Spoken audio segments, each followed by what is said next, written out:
Nah, makanya tadi bahaya kalau kita belajar filsafat terlebih dahulu. Malah nanti kita akan tidak mau beriman. Kenapa? Karena tadi filsafat itu pertama dia butuh bukti, dia butuh lihat. Semua yang tidak bisa dilihat dan dibuktikan harus ditolak. Begitu disiplinnya ya. Baik. Kalian harus tertib ya, belajar agama dulu. Filsafat alam ya, terus berkembang terus jadi filsafat iman ya. Itu zaman keemasan filsafat. Pada saat kapan tuh? Pada saat Islam berjaya. Ya. The Golden Age ya, Pak. Golden Age itu orang Islam. Efisien apa? Banyak sebutin. Ada Ibnu Sina, Ibnu Sina. kedokteran, Apalagi? ada Ibnu Al-Haytham, Apalagi? ada Al-Khawarizmi, Apalagi? Mas.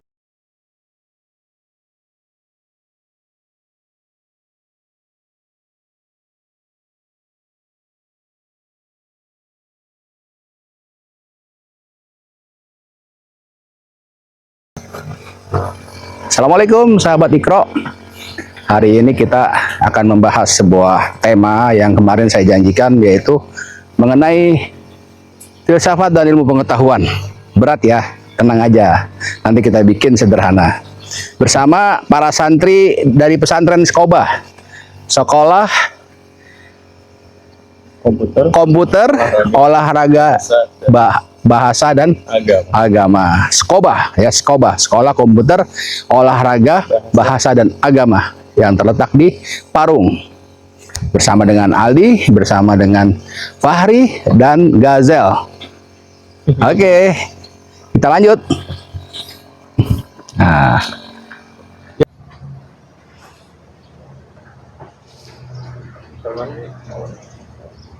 Assalamualaikum Pak Hamzah. Waalaikumsalam. Apa kabar? Gazel, Aldi. Lagi di mana ini kita, Pak? Kita ada di pesantren Miftahul Rohmah. Miftahul Rahman. Kunci kasih sayang ya. Iya, Pak. Nah, gimana? Dari mana tadi nih? Saya dari bawah, Pak. Dari bawah. Udah makan? Sarapan udah? Alhamdulillah. Alhamdulillah ya. Jadi, lihat. Pak Hamzah, saya mau nanya nih, Pak. Dulu kita tuh berperang kan harus tatap muka tuh, Pak. Kayak harus bener-bener ketemu. Nah, sekarang tuh udah canggih banget, Pak. Kenapa manusia tuh bisa bikin perang itu tuh tanpa harus tatap muka gitu, Pak? Jadi kayak ya seperti konflik AS Iran kemarin kan. Oh, nggak berhadapan-hadapan ya. Iya, Ya dulu cuma kan di lapangan luas, bawa pedang, bawa Iya. tameng ya. Iya. Terus sekarang tombol-tombol. Iya. Pencet tombol, Pak. Rudalnya. Iya, kirim bedal. Oke. Nanti kita bahas ya. Iya, siap, Pak. Ini terkait dengan sains, ilmu pengetahuan. Nah, ilmu pengetahuan di atasnya sebelum ada ilmu pengetahuan ada filsafat. Nanti kita bicara masalah sains, ilmu pengetahuan dan emaknya, ibunya yaitu filsafat ya. Iya. Assalamualaikum. Waalaikumsalam. Gimana kabarnya? Wah, Abang Gazel. Alhamdulillah. ini Fahri. Ayo naik sini. Ya. Udah sarapan belum? Alhamdulillah udah tadi, Pak. Alhamdulillah. Selalu sarapan dulu sebelum beraktivitas. Kan ada istilah ya. Perut kosong, otak nongkrong. Waduh, jangan Pak, jangan seperti itu Pak. Kita wajib harus kita- terlalu terisi. Betul. Biar gak perut kosong, otak nongkrong ya. Lagi pada ngobrolin apa nih tadi? Nah, si Gazel tanya nih, Ah. kenapa sekarang orang perang gak tatap muka? Iya. Tatap muka kayak di jauh ya? iya. Jangan-jangan online perangnya. Nah, jadi Fahri, hari ini kita akan bahas mengenai fenomena sains, ya. Science, Ilmu pengetahuan. ilmu pengetahuan. Baik. Nah, menarik nih Pak. Jadi saya ingin bertanya langsung nih Pak. Jadi untuk zaman ini itu zamannya itu maksudnya masih bisa ada penemuan, misalnya seseorang menemukan hal baru. Tuh. Atau memang zamannya sudah modifikasi atau inovasi saja sih Pak? Wah, pertanyaan yang dalam ya. Jadi zaman sekarang ini manusia sudah bisa modifikasi, Heeh. bukan modifikasi benda-benda yang ada sekelilingnya. Dirinya sendiri bisa dimodifikasi. Nanti Gazel nih, nanti misalnya kepengen punya anak kayak Huluk, bisa. DNA-nya di kotak-katik gitu. Matanya biru kayak orang bule ya. DNA-nya nanti di kotak-katik biar matanya biru, atau semua pengetahuan mengarah kepada tujuan ya, ilmu pengetahuan mengarah tujuan. Tapi sayangnya tujuannya itu hanya di dunia doang. Ya. Jadi manusia berlomba-lomba mengembangkan ilmu pengetahuan untuk mendominasi, itu deh ya. Nanti kita akan bahas. Gitu. Menarik Pak, menarik. Nah, berarti zaman sekarang itu udah nggak ada istilah, maksudnya ada penemuan barang baru atau ini maksudnya? Oh ya, nanti kita ke sana. Baik. Oh iya, boleh. Nanti saya akan jelaskan ya. Sebelum ada ilmu pengetahuan, Jauh sebelumnya nggak ada ilmu pengetahuan kalau tidak ada filsafat. Kemarin kan saya janji ya. Itu kan kita filsafat dan agama ya. Sekarang kita bahas filsafat dan ilmu pengetahuan ya. Ini biar apa? Biar kita bisa membedakan dan juga bisa memahami. Ini ada truk nih ya lewat. Wah, jangan banget ya Pak. Maklum lah. Jadi gini ya, nanti kasih waktu saya dulu ya. Kita jelasin mengenai filsafat dan ilmu pengetahuan. Filsafat yang kemarin saya bilang, dia berasal dari sebuah pertanyaan. Kenapa? Mengapa? Jadi kamu mengibaratkan seseorang yang tinggal sendirian di bumi. Kamu mau lihat nih, ada pohon. Ya, ada pohon kok bentuknya ada yang pohon kelapa, pohon bambu. Terus lihat ada ayam lewat tuh, ada ayam bergerak-bergerak, pohon nggak bergerak gitu ya. Ada kebo, ada sapi ya. Sehingga mereka membagi dua. Oh, ini yang disebut makhluk hidup. Ada batu nggak bergerak-bergerak kan? Iya Pak. Ada air nggak bergerak-bergerak. Jadi mereka mengklasifikasikan benda mati, benda hidup. Benda hidup diklasifikasikan lagi menjadi tumbuh-tumbuhan dan hewan. Animal kingdom. Nah, manusia masuknya kemana? Ke hewan. Menurut ilmu pengetahuan. Itulah yang disebut taksonomi. Ya, ilmu mengenai pembagian-pembagian benda-benda yang ada di alam semesta yang sekarang kita ada berada di dalamnya. Nah, dulu ilmu pengetahuan disebut sejarahnya ya filsafat ya, yang disebut filsafat alam ya, natural philosophy. Dia itu melihatnya yang makro ya, yang misalnya di bintang ya.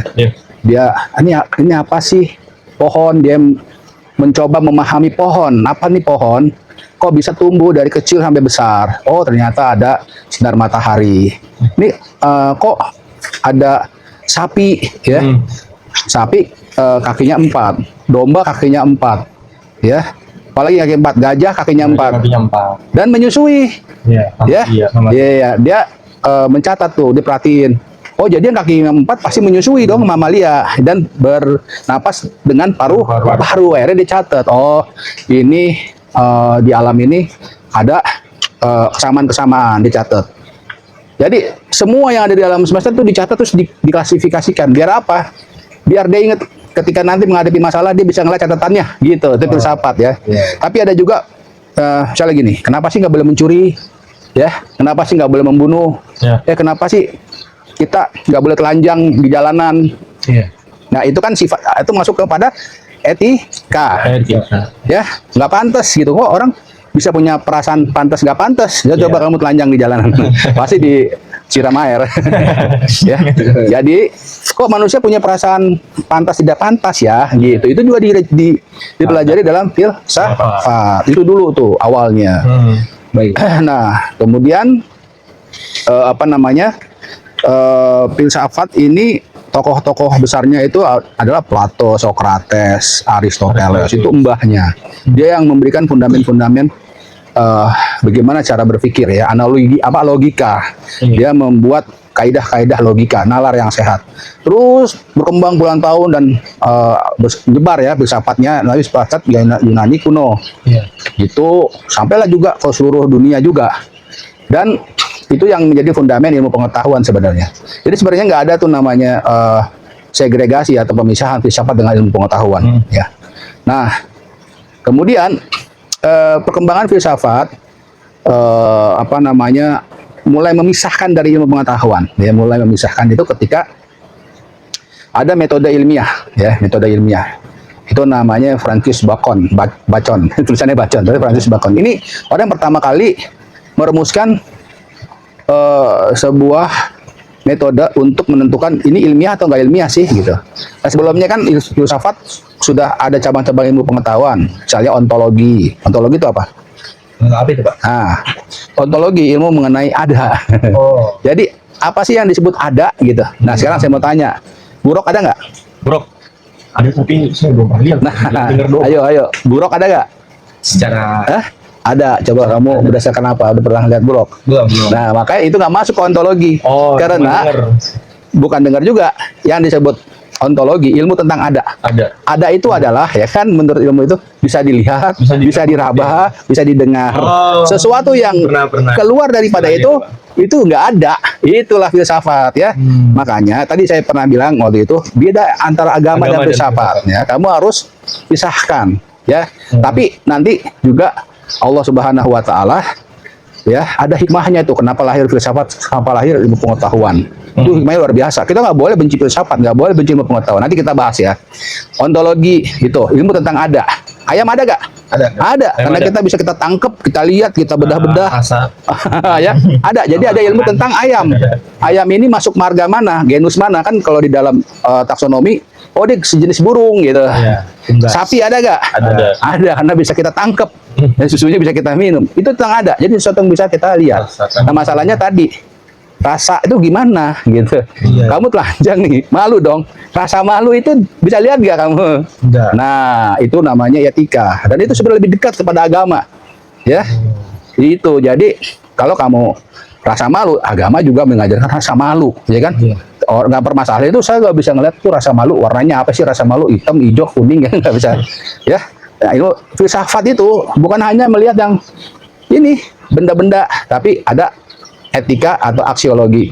Dan kemudian untuk memahami ilmu-ilmu tadi kan, oh kenapa sih ada ilmu biologi, ilmu fisika, ada apa yang kamu pelajari di sekolah apa aja, macam-macam ilmu ya, ada sejarah ya, ada sosiologi, itu semua dibahas dalam epistemologi.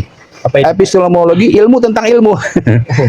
Ilmu tentang ilmu maksudnya untuk menjadi sebuah ilmu harus diuji dulu, harus diverifikasi dulu. Ini ada gak ilmu? Nah kalau ditanya ilmu tentang buruk, bingung kan? Lah buruknya aja nggak bisa kita lihat.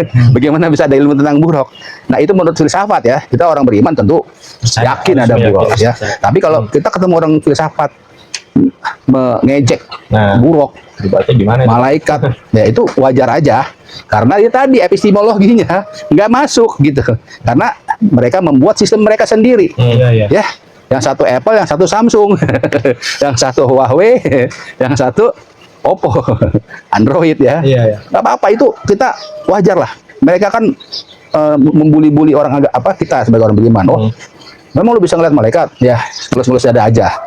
Nah, kita harus beristighfar ya. Karena kita beriman itu apa? Tasdik, membenarkan kayak imannya Abu Bakar, Nabi Muhammad Isra Mi'raj. Orang heboh kan? Heboh nggak pada itu? Banyak yang keluar Islam lah, banyak yang murtad gara-gara Nabi Muhammad mengaku Isra Mi'raj. Tapi apa kata Abu Bakar? Apa? Sadokta. Betul dia itu. Gitu. Gak usah mikir panjang-panjang. Bener itu Muhammad Isra Mi'raj. Begitulah iman. Ya, kita harus mentasdik, membenarkan. Itu yang selamat, itu yang bahagia. Nanti kita bahas lagi ya. Kembali lagi ke tadi filsafat ya. Nah, maaf saya potong. Gak apa-apa. Nah, jadi saya pernah dengar satu kalimat dari seseorang. Katanya kalau kita belajar filsafat namun agama kita itu belum kuat, itu katanya bisa bahaya Pak buat agama. Ya, makanya kan saya pernah bilang belajar agama lebih utama.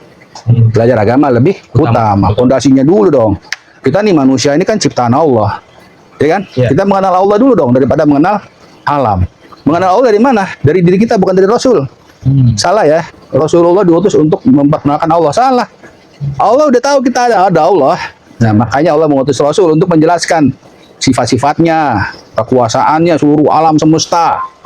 Ya, yang dari dekat sampai dari jauh, dari yang kecil sampai yang besar, itu kekuasaan Allah. Itu dari wahyu, ya.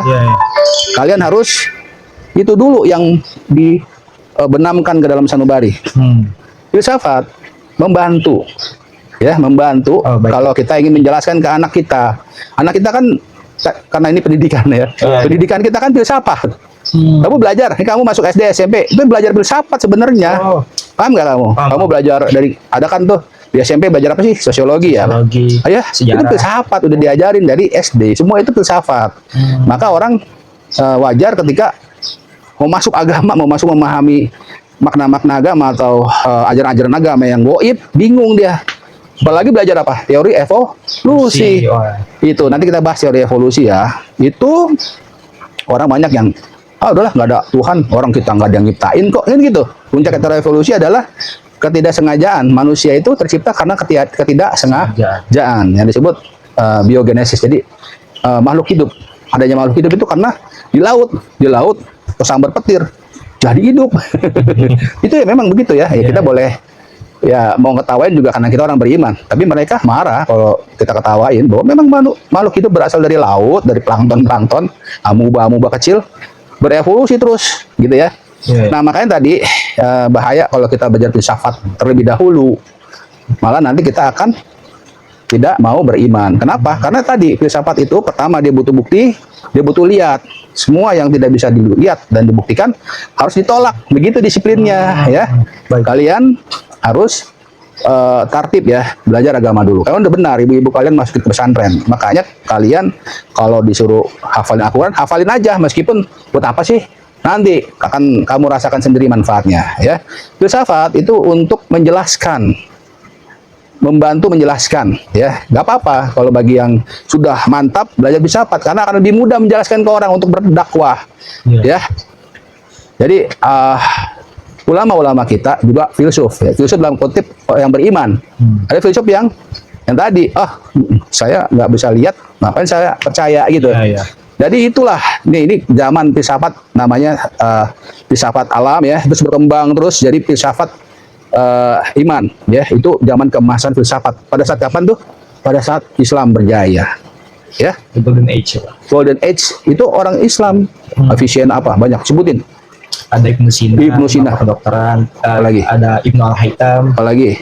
Ada Al-Khwarizmi. Apalagi? Masa keemasan Islam. Itu mereka adalah filsuf. Tapi apa? Imannya lebih kuat. Mereka akhirnya dengan dia belajar, dia sebenarnya saya juga belum dapat referensi dia belajar filsafat atau memang dia berpikirnya itu mendapat ilham dari Allah ya. Sehingga penemuan-penemuan besar itu berasal dari zaman keemasan Islam ya.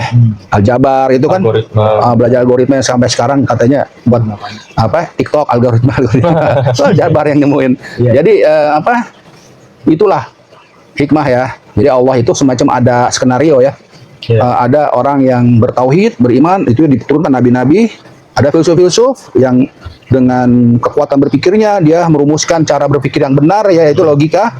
Ya, dan akhirnya nanti ada sains. Ketika nanti manusia itu minta filsafat itu, kamu coba dong buktiin pikiran kamu itu bisa diterapin nggak? Gitu. Itu namanya sains ilmu pengetahuan. Nah, nanti ada sejarahnya, timelinenya itu abad ke-16 17 tuh mulai durhaka tuh ya, ilmu pengetahuan ya. Tapi tadi zaman keemasan itu justru pada saat khilafah Islam di mana-mana. Ya, memang mereka menerjemahkan buku-buku filsafat Yunani ya, bukan untuk diimani, bukan, karena disitu untuk jadi alat pembantu doang, tools ya, untuk supaya bisa menjelaskan ke orang banyak. Memang berguna.